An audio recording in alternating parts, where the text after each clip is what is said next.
Hi again, it's Laura from Hyperstamper, and I have another amazing journal that I'm putting in my Etsy shop. This one I have, instead of using the cover of the antique book, which this is actually from 1938, this book, but it had a very drab cover. So I used an antique painting, or a piece of a very large antique painting. This is the corner piece of it.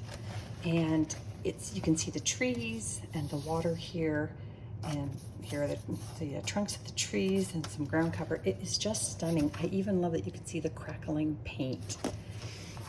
So I used that as the cover, and I used the inside binding and netting with the signature glue marks for more texture. That's something I use on every journal. And this piece here came from the inside of the book, which just happens to have the natural color in it of the color of the water in the painting. So it was a match made in heaven. So let's have a little run through of this beautiful antique journal that I made. So these are the original front pages, and I just tucked a little mini booklet in here of all different antique papers, and that's on a antique book page. So lots of white space here for you to journal on. And of course I hand stamped my tea dyed pages. I use 4 8.5 by 11s folded in half. So lots of extra sturdy journaling space for you that's blank. And this page here is from a 1903, I think, William Morris book. And here's a vintage bird image from a very old bird book, which I love. This one specializes in the hummingbirds. I made a pocket here out of a music book from 1933. I'm trying to read the Roman numerals there. And this is a photo from the 1930s, and I looked that up. That's the border that's indicative of that era. Isn't that pretty? Beautiful lake scene there. Another 1930s page. This piano mastery book was actually the cover of another journal that is already sold, but that's from the early 1900s as well. But there's an image in the book from that. Here's a beautiful vintage hanky. It was never used, but it now lives in this journal. And this came from a 1950s souvenir book, a Lincoln souvenir book from Washington. So that's an image I clipped out of that book. A little nice piece of history. A vintage button. And this page here, pocket page, is made from a vintage dictionary. This is not antique, so I'll just disclose that now, but it was gifted to me and I really wanted to use it for that reason.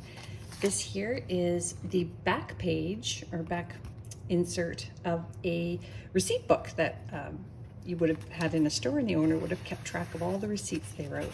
And here is a 1926 ledger page, so lots of extra journaling. And here's a page from that Piano Masters book. Isn't that lovely? I just love that. So lots of space on the back of that page as well to journal. Here's the flip side of the hummingbird page. I left the torn edge. I just thought it was pretty. And a receipt from Pearl's shop in Cincinnati, 1950s. And I stuffed it into a pocket here so that you have extra journaling space here as well. And look at this William Morris page from the early 1900s, how they typed that out. Isn't that fantastic? I didn't even want to add a single thing to that. It's beautiful just the way it is. Nice 1950s vintage stamp here of the Queen and Prince of England in the 1950s. And a page from a 1950s theater art magazine. It's really fun. Read the articles, it's amazing. That's a hidden paper clip there. And in it is a 1950s magazine. And if you like to color, this is what you want. On the back side of this full page here, look at that. There's the image there, and here is where you can color it. And of course, another hummingbird. And that was just a coincidence that these hummingbirds landed in this journal. And they're clipped onto an 1890s book page. I made a pocket out of this doily, and the journaling tab here is actually the back cover of a book, and I loved that the advertisements on there. I thought they were really sweet. This is from the 1980s, so it's only 40 years old, but I really liked that it was that vintage feel from when I was, well, I'm not going to say a kid, let's call it a teenager. And the images are just wonderful, and a lot of us remember those days. Here's a fantastic full page spread from a 1950s cookbook. I love the images in those, and challenge yourself to make some of the recipes if you're lucky enough to get one in your journal. I've done it, and it actually turned out amazingly well. Another little recipe from a different recipe book I have. Isn't that wonderful? And some 1930s Monopoly money, which is the year that Monopoly came out. It was first brought to market. There's the flip side of that page, another receipt. I made this tag from tea bags, but I scooped the Little Women from one of the title pages of the book, Little Women. Sorry, that wasn't there. Nice, another little pocket page of an antique page. Another theater arts page, and more journaling space with some lace here. This will delight you. It delighted me, and I've had this for about 10 years. A box of cutout paper dolls and clothing, and so I finally decided to share it with other people. And so you get one little outfit in there, which is so sweet. It's a raincoat, rain boots, and a rain hat. And again, more of that 1926 journaling paper there.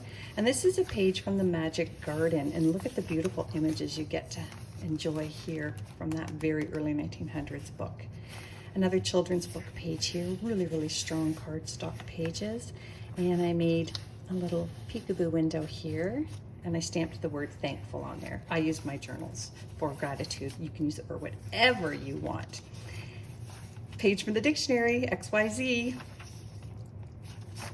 And that would be from the 1945 dictionary page. And this wonderful book page that I put in the middle because I loved the fairy images and the little poem. And so I thought you might want to keep that all together. Zebra. And it's the very last page of the dictionary. How wonderful is that? Okay, so I've made another little page here. There is a pocket here for you to stuff more things in yourself. And I might even stick a surprise in there if you're the lucky owner of this one. And another little cluster here I made, a belly band with about 3 or 4 pages from a recipe book, a salad recipe book. Isn't that fun? I made that out of a children's book. And look at this lovely image here of a children's book page. And in this little pocket here, which is from an antique dictionary, a lovely little photo, Bob Rankin from the 1940s.